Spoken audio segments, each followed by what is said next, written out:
tí wọ́n sọ fún wa tí wọ́n gbé kalẹ̀ orí òjòrí ìdí igi oríṣiríṣi àwọn ọ̀rọ̀ làwọn Yorùbá gbé kalẹ̀ tàbí tá a bá lọ sọ́dọ̀ àwọn Ìgbò náà ni àwọn náà ní ìgbésí ayé wọn tó fi sọ pé àwọn obìnrin àwọn ò tiẹ̀ ní gba ogún kankan wọ́n jí àwọn máyé ni ibòmíì náà wà nílẹ̀ Yorùbá jẹ́ pé wọn ò kí ń pín ogún fún obìnrin ó ní bó ṣe máa ń ṣe kí Ọlọ́run bá kó jọ kó yọ wá ni eléyà wá fa ìfàsẹ́yìn láàrin àwọn obìnrin wa púpọ̀ tó ti rò bíi pé kò sí bẹ́ẹ̀ náà kí ni ẹ̀sìn sọ pẹ̀lú àwọn nǹkan tá a sọ ìbáwo la ṣe ń pín ogún nínú Islam ẹ má jẹ́ àgbàgbé lára nǹkan tó yẹ kí mùsùlùmí mójútó ń gbèsè ayé rẹ̀ gẹ́gẹ́ bí bàbá àbí ìwọ tọ́lọ̀ ń jogún ogún fún òun náà ni pé kó o kọ wíìlì ẹ lẹ̀ kó tó di pé ó lọ ó ṣe pàtàkì àbí kó o ti kàkọ sílẹ̀ pé bí n bá kú o ẹ jẹ́ kó pin lójú ọ̀nà ẹ̀sìn Islam láfi pé àwọn sheikh wa àwọn àfáà wa àgbà nílùú Èkó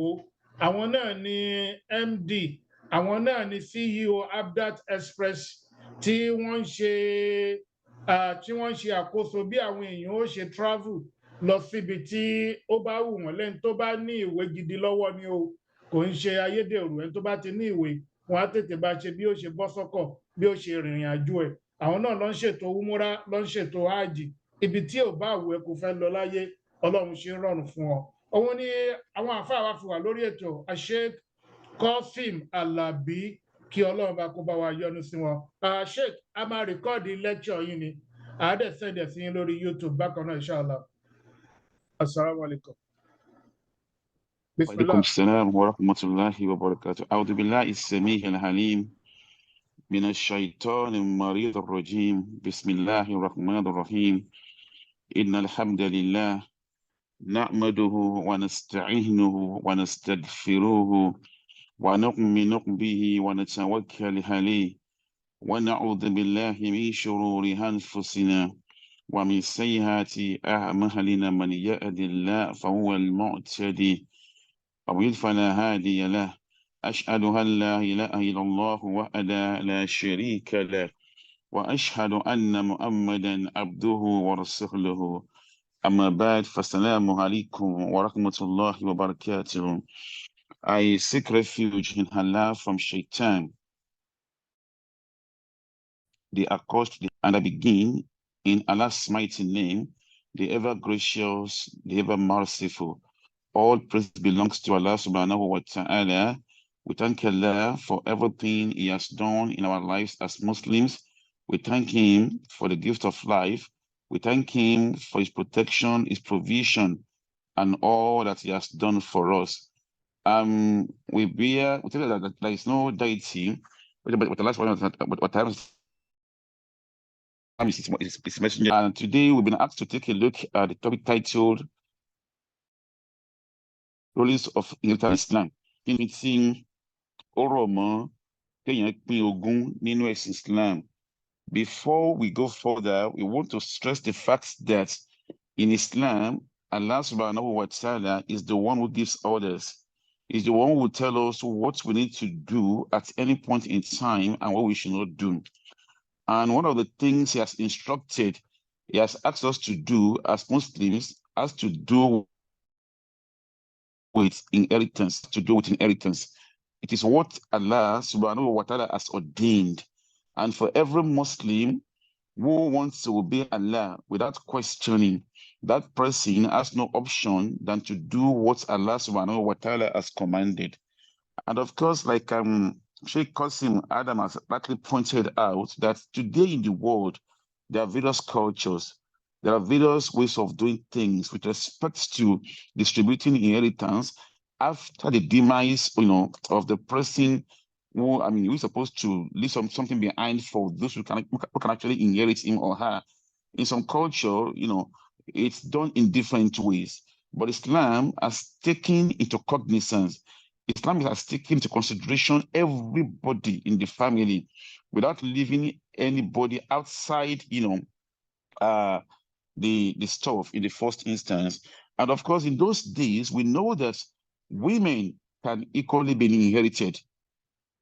Women in those before Islam came, women are part of things to be inherited.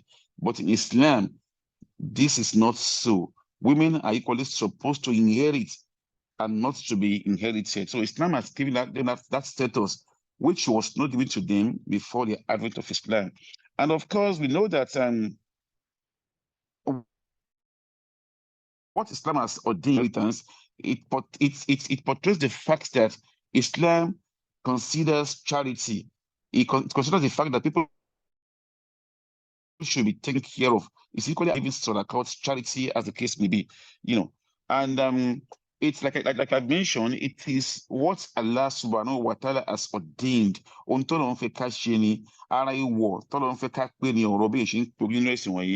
If you now go to the Quran, Surah An-Nisa, chapter 4, verse 7, Allah says, لِلرِّجَالِ نَصِيبٌ مِمَّا تَرَكَ الْوَالِدَانِ وَالْأَقْرَبُونَ وللنساء نصيب مما ترك الوالدان والأقربون مما قال أو كثر نصيبا مفروضا. And that says للرجال, for men, نصيب, they have a portion مما ترك الوالدان, of what their parents have left behind, والأقربون, and their close relatives. So they can benefit, they can share from this, what their parents, that is their mother, the father, what they've left behind, they can equally benefit. Àwọn náà nípinnu nǹkan tí àwọn tí wọ́n bí wọ́n fi sílẹ̀, yálà bàbá wọn ni o, àbí ìyá wọn ni o, àbí àwọn aláṣọ wọn nínú ẹbí. Tó bá jẹ́ pé èkìní yẹn lè kan àwọn náà, Ọlọ́run ní ká mọ̀ pé wọ́n nípìn nínú àwọn nǹkan wọ̀nyẹn. Bọ́kùnrin ṣe nípìn, Ọlọ́run wálé ní sáà. Bákan náà ni àwọn obìnrin yìí, nasibun mimma taraka al-walidani wal-aqrabun. Àwọn náà nípìn, equally have a portion to share as well from what their parents have left behind, their father, their mother, wal-aqrabun, and equally their close relatives.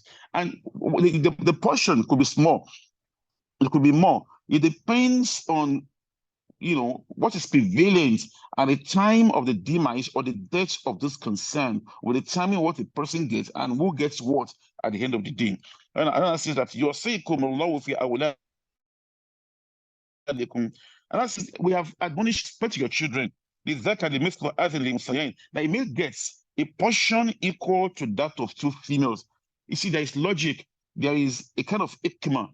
In tán pè ní ọgbọ́n àti òye wà mí tọ́lọ́ ń bá sọ pé nǹkan báyìí ní ká ṣe nínú ẹ̀sìn, wọ́n ní ká mọ̀ pé òkè ọkùnrin o tó ń bá gba nǹkan ẹyọ kan, obìnrin yóò gba half nǹkan wọ̀nyẹn. Ó nídìí because obìnrin tó máa jogún níbòmíì, yóò jogún lọ́dọ̀ ọkọ ẹ̀, yóò jogún lọ́dọ̀ ìyá ẹ̀ àti níbòmíì àti bẹ́ẹ̀ bẹ́ẹ̀ lọ. Táwọn nǹkan wọ̀nyẹn ní ìsìfẹ́lá kẹ́kẹ́ báyìí pé tí ọ̀nà bá ní kàbá yìí ló yẹ ká ṣe nínú ẹ̀sìn, nǹkan pàtàkì ni tó wúlò fún wa ni.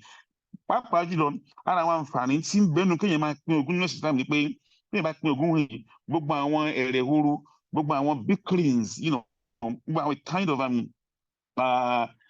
of bickerings and people who may not understand themselves, who may want to fight on account of the fact that their parents have left something behind for them. That will not happen because everybody will know that, look, Allah has said, this is my portion of this inheritance, because we want to obey Allah without questioning, as the case may be. However, let me move forward by asking this question, that the very first question I want to ask here is, what are the reasons for inheritance in the first instance? Number one, Allah has mentioned that one. Allah says, and we know that it's called and that is family relations. That because I am related to someone, it's my father, at times your uncle, it depends on the lineage, it depends on what happens at the time of the death of that person in the first instance. So this could be one of the reasons for you to be able to inherit, going to the world beyond. Number two, I want to say relative here. The inheritor should be one of parents, of the deceased, as the case may be, who leaves inheritance for his children or his kin, like his brothers and their children and his uncles and their children. Like I said, the Quran says that, and to everyone we have appointed, heirs of the property left by parents and relatives. Number two, that will make a person to be able to inherit another person is nikah, marriage, a kind of bond between a man and a woman that is legal, that Mr. A and Mr. B, they have married themselves legally. So when one of them dies, the other person can inherit the other and vice versa. Like Allah says, walakum nisfu ma taraka azwajukum. For you is what your spouse has left behind. This can be found in Surah Al-Baqarah as well. verse 12 as the case. So the two spouses here, they inherit from each other in a situation where a revocable divorce is pronounced and also an irrevocable divorce, is equally pronounced. That if the husband divorced, his wife during an illness, and of course, the divorce, the either has not ended before the man passes on, that means that the woman is still in the house. Because for sure, we know that this person has to stay in the house for like 3 months or thereabout. So as soon as he's still there and the man passes on, even though the talaq have been pronounced, that woman can still benefit from the inheritance because the term has not actually ended by the time the man passes on. So nikah is one of the most important reasons why a person can inherit the other person. The number 3 is what they call al-wala. When a man frees a male slave or female slave, and because of that, he has special relationship, with the ex-slaves and his manometer. So in this situation, when the slave dies, and because you have freed the slave, you can equally inherit, from the slave as well, as the case may be. And it can be found in Sahih Bukhari and in Sahih Muslim. However, the next question now is that what prevents inheritance? What will not make a person inherit a person, as the case may be? Nígbà míì àwọn nǹkan wo ló lè bí nǹkan wọ̀nyẹn? Alákọ̀ọ́kọ́ ni kófòrò, àìnígbàgbọ́, ìmágbọ́lọ́hun disbelief. When a person does not believe in Allah, when a person is a kafir or a mushrik, that person cannot inherit a Muslim. He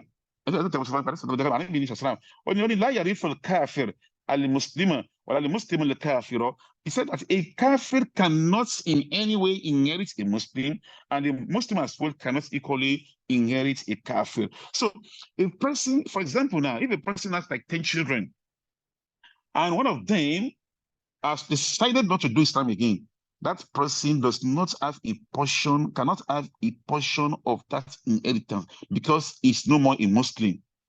Even though Islam wants us as Muslims anyway to bequeath enough properties, if Allah has given us enough, so that when we die, our children will not be in poverty. Our children will be okay. They will benefit from what we have left behind.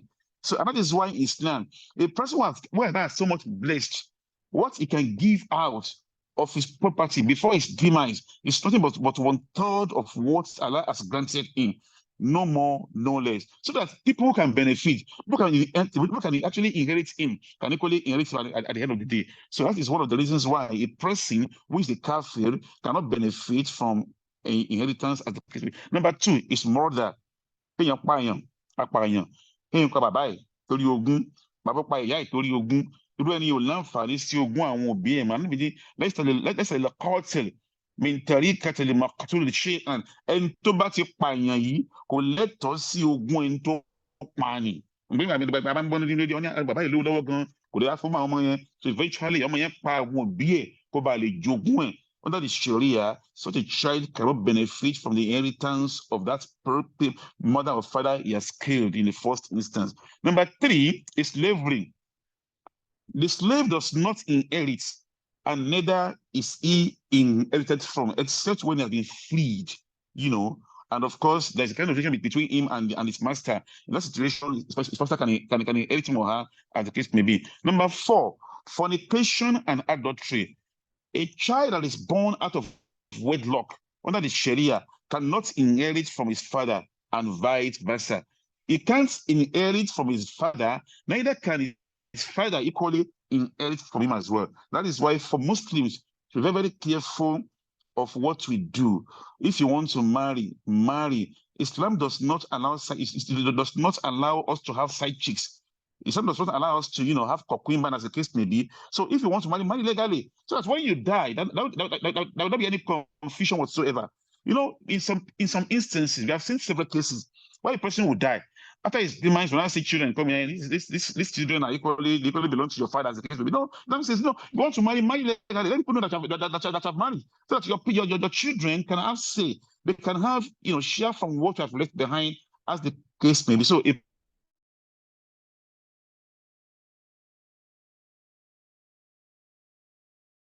who is born as man inherits the parent, as the case may be. And of course, the father cannot equally inherit from him or her, as the case may be. So, and again, number 5 is that what can equally prevent inheritance? Because we call it al-lihan, divorce by invoking causes.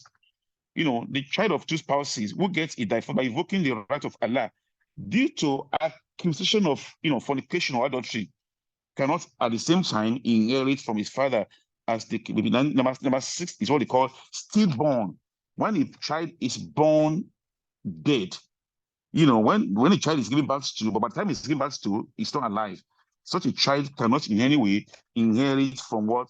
From his parents, because of course, how would actually inherit anyway? So these are the things that could prevent inheritance. Now, what are the conditions for inheritance?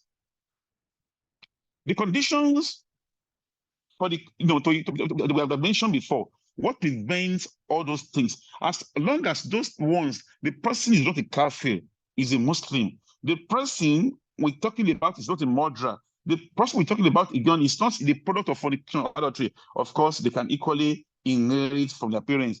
And number 2, we said the absence of things we have mentioned before, that is kufru, murder, fornication, stillborn, and what have you. Of course, any jogun and will be I want only jogun in the first instance. Number 2, the person that we want to inherit from must be deceased.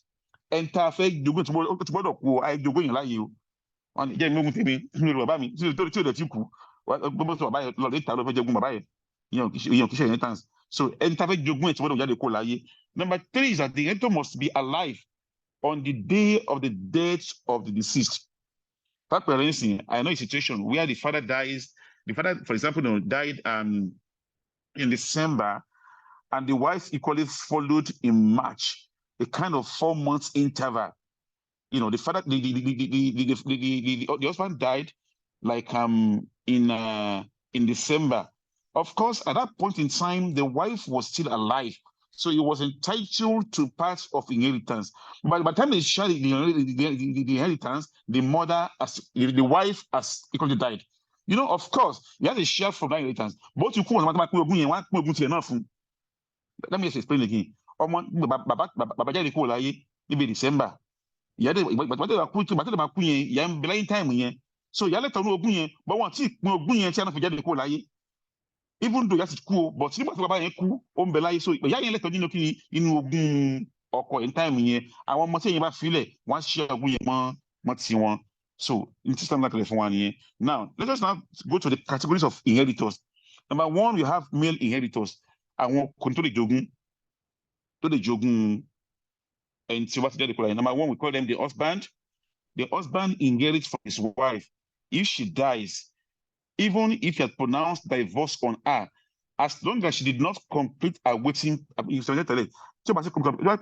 tí wọ́n tó mi lè ṣe ìdá lọ́wọ́ yẹn kò tí ì parí ìdá ẹ̀ tí ó fi jáde kúrò láyé, wọ́n lọ́kọ yẹn lè ṣe kí ni, ó láǹfààní àti jogún ẹ̀. Àmọ́ tí wọ́n ti parí ìdá ní táìmù yẹn, ọkọ yẹn ò lè jogún obìnrin yẹn mọ́. Bó ṣì ń bẹ nílé ẹ̀, ẹ̀gbẹ́dẹ́ tí ẹ bá ń wà nílé ọkùnrin pé mo fi tó divorce ẹ̀, ó ṣeé ṣe kó pè padà, but kò tí ì pè padà tọ́lọ́jọ́ fi dé, irú ọkùnrin yẹn lè jogún obìnrin yẹn tó bá ṣì ń bẹ the 3 months wetin ni pé.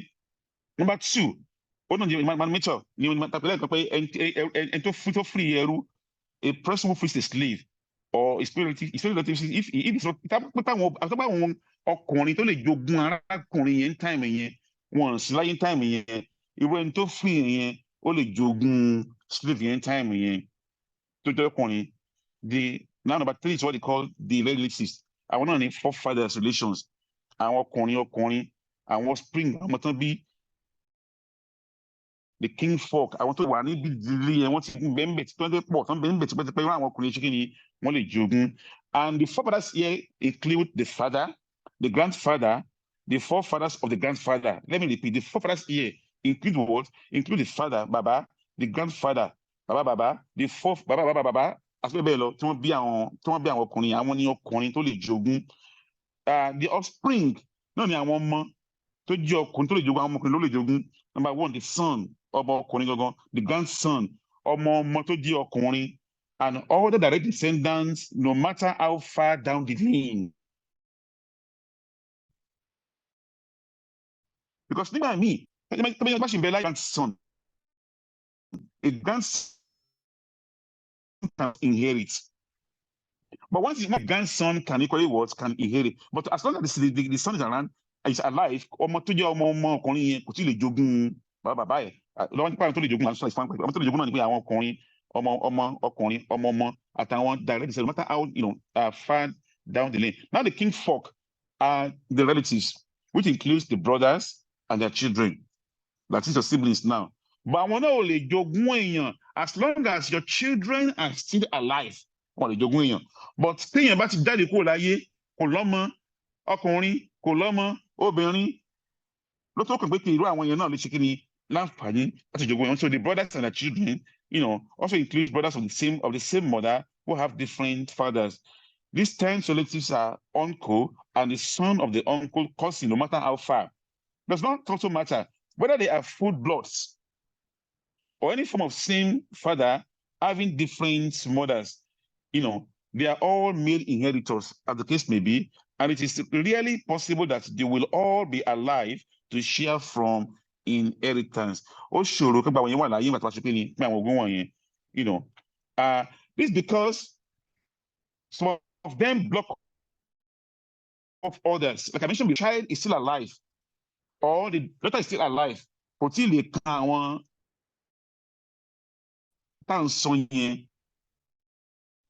lè kan ọmọ, kò lè kan brothers, kò lè kan sisters. Táwọn tó lè jogún wá sí láyé mọ́ ló tó kan àwọn tí kò lè waste, because basically whether you like it or not, even if the person in question don't have any child, kò ní bàbá kò ní ìyá, ó ṣe láwọn tó lè jogún ìdílé àwọn ìdílé wọn yẹn tó jẹ́ pé invariably àwọn ẹbí wọn tí wọ́n tan mọ́ wọn sì lè jogún ẹ̀, as the case may be. So the father, for example, the father blocks off the grandfather. Once the father is still alive, normally bàbá lè jogún ọmọ ẹ̀, Ọlọ́run jẹ́ kí agúnlẹ̀, Ọlọ́run jẹ́ káwa gbẹ̀yìn àwọn káwọn ọmọ wa gbẹ̀yìn wà dọ́ta ń ṣe nìyẹn. Bọ̀ nígbà bí ó ṣe ṣe pé bàbá yìí máa wà láyé, ọmọ fi jáde kó láyé. Tábà yẹn bá ti tọ́mọ wà láyé, tọ́mọ ilé ti lọ, àǹfààní àti jogún yẹn. However, the grandfather cannot inherit from that because the father is alive. So the father in question will block off the grandfather and half brothers from the same mother. What am I block off? We're going to block off. It's going to block off the grandfather, and other siblings, as the case may be. So these are the issues. At the same time, the son blocks off the brother. For example, you have a son now, and you are late. Your brothers cannot in any way share from your property. Àwọn ni bàbá kìíní kan, bàbá sìnkú, àwọn jókòó lẹ̀, àwọn ni ṣorí ìsìn ogún yẹn fún àbúrò rẹ̀ nìyẹn. Tó mọ́ bá ṣe bẹ̀ láyé, wọn ò láǹfààní àti jẹnu ogún yẹn. Pé Islam dáa gan, ẹ bá wòlé dára yín láàmú, ẹ bá tọ́jú bọ̀ tí ó kàn yín, because àwọn ọmọ yẹn ń bẹ láyé, so ẹ láǹfààní sí kí ni ogún. Tó máa fún wọn sádàkà, àwọn lè fún sára, but kí wọ́n pé wọ́n dénú ogún yẹn kò jọ. So the son blocks off the brother blocks off the uncle. So if there is no son again, no daughter again, no other person, and there is a brother, there's still a brother now, he's going to block off the uncle. The uncle cannot in any way share from that inheritance as well. If they are all present during inheritance, none of them inherit except if they're all available. The grandson, the grandfather, the grandmother, what have you, the uncle that I mentioned before, and if they are all present during inheritance, none of them will inherit the person who has died, as long as the following people are still alive: the husband, the son, and the father. The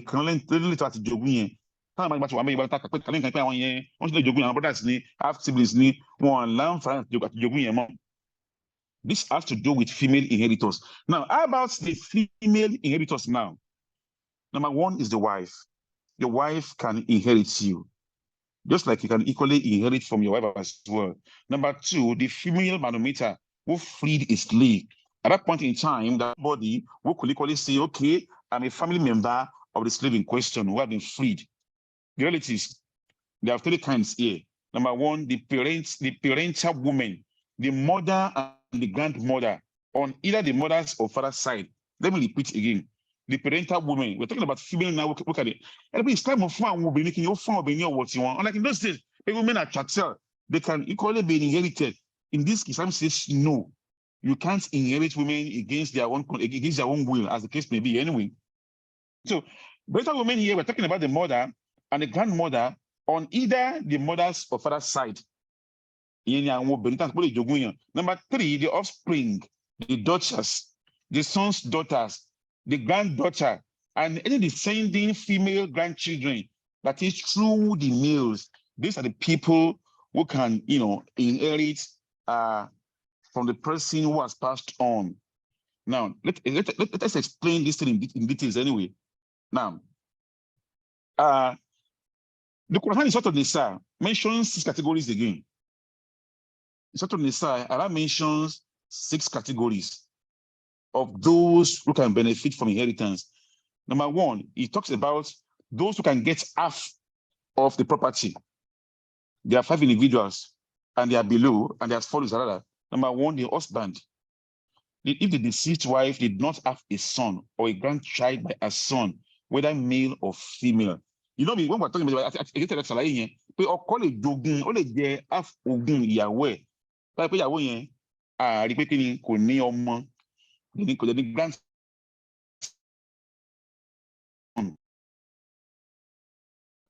Whether male or female, so he can inherit half of the property. Number two, the daughter. If she does not have a brother or a sister or more siblings, she does not inherit half unless she is alone and the only child.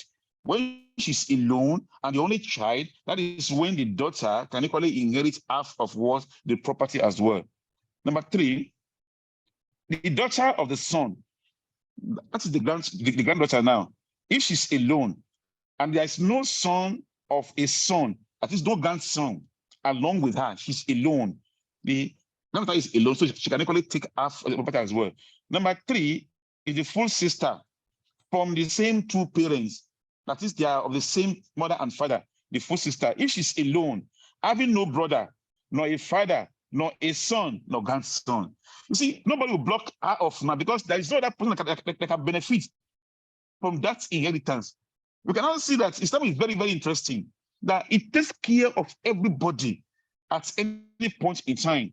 Number 5 here, the sister by the same father, not same mother. Sister by the same father, not same mother. If she's alone and she does not have a brother, nor a father, nor the grand, make it impossible for her to benefit from inheritance. They are no more. They're not available. So she takes up as well. Now we're talking about what's going to take us. Now we can take 1/4, 1/4 of the property. Only 2 people benefit, as in 1/4 of that. But who are they? The husband. If the deceased wife has a son or a grandchild by a son, whether male or female, she cannot take half. She only take 1/4 of the property, as the case may be. Number 2 here is the wife. If the deceased husband did not have a son nor grandchild by his son, whether a male or female, she only takes 1/4 of that property as well, as the case may be. Because those who can prevent her from, inheriting, they are not available. So now basically, no land here. She only benefit as well. Number three condition here is 1/8.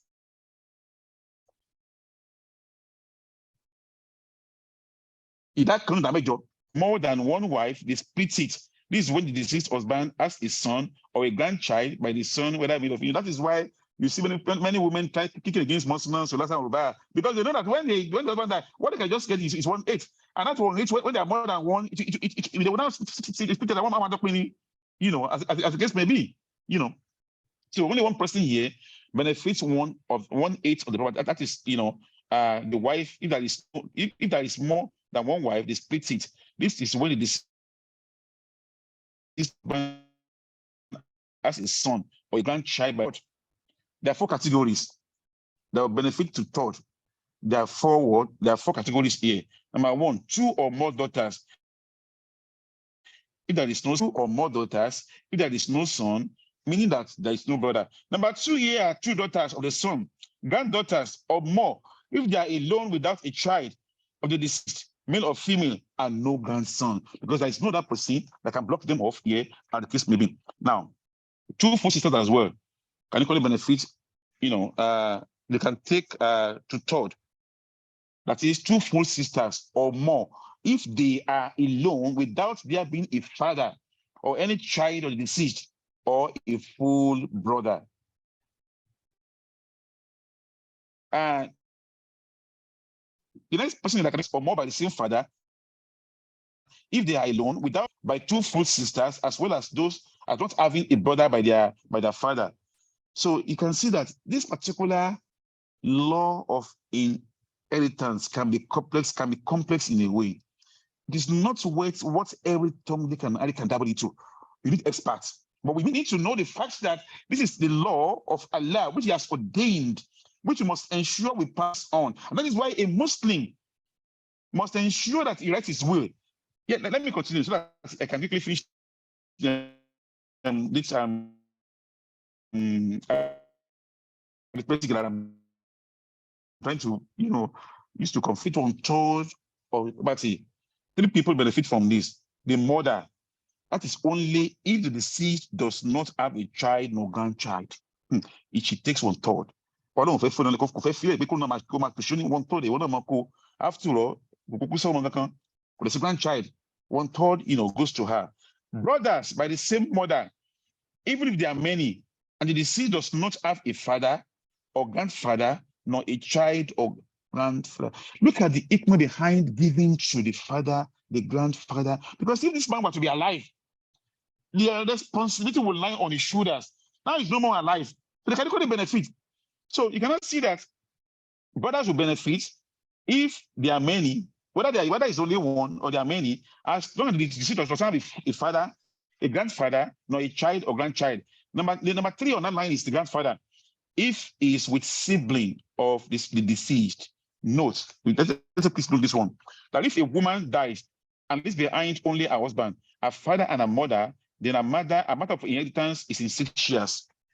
Interesting. A woman has passed on now, and she leaves behind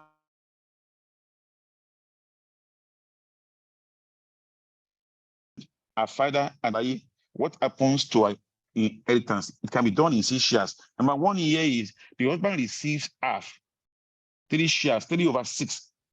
Her mother received 1/3 of the remaining half, which is 1 share, and her father received the 2 remaining shares, since he's the only remaining male relative here. Number 2, if a man dies and leaves his wife, his mother, his father, and no one, what happens to him? And no one else. His inheritance is in 4 shares. The wife receives 1/4. The mother receives 1/3 of the remaining, and the 2 remaining are for the father, since it is the remaining male relative. Now, the next one is 1/6. What are the ones that will benefit from the 1/6 of the property?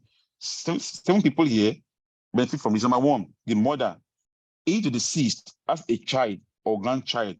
Number 2, the grandmother. The deceased does not have a mother, and she inherits from him alone. And this is the only grandmother. If there is another grandmother, with her on a same level of family lineage, she deserves what she does it in half and share with her. The grandmother here is the mother, paternal grandmother. Paternal grandmother is only considered mother. Number 3, the father, who inherits from the deceased, regardless of whether the deceased has the child or not. These are the guys who can actually benefit from all these things as well. We can see that what Islam wants here is to ensure that everybody is taken care of in matter of inheritance. That is why Muslims are not supposed to take this with, that's okay. Just say, when I pass on, all my properties, my stuff, should be taken to the orphanage. No, Islam says no. You cannot give them to orphanage. There are people you have left behind, and they must not suffer on account of your death. This is what Allah has ordained, which will be followed both in letter and in spirit. I need to fear because of time here. Let me quickly recall here a verse of the Quran that we must all adhere to strictly. For us to know that in Islam, when Allah says something, it should be done without questioning. Allah says in Surah An-Nisa, verse 13 and 14, Allah says, Tilka hududullah. This is the limit set by Allah. Whoever follows Allah and His Prophet, Allah will make them enter Jannah under which rivers flow. They will be there forever. And this is what the supreme achievement. In other says, whoever disobeys Allah, goes against Allah and His Prophet, and goes against the limits set by Allah,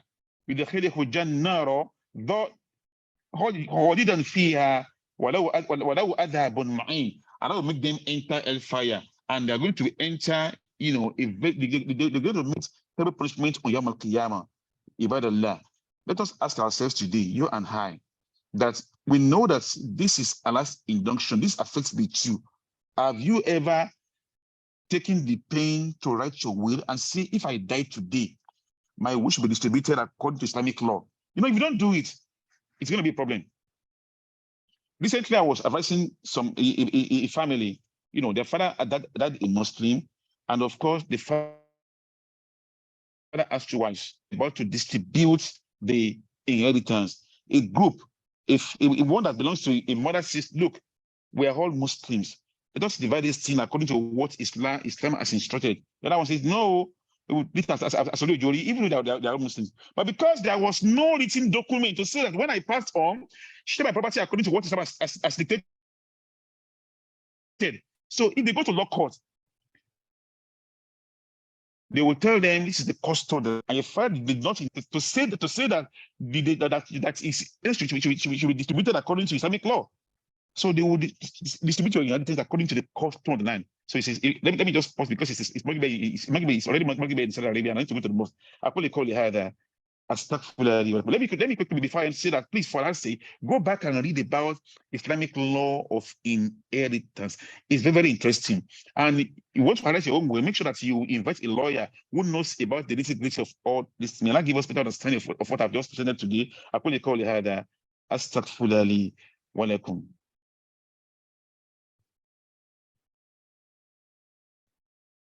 I must break my fast now. We are cooking. Let me take water.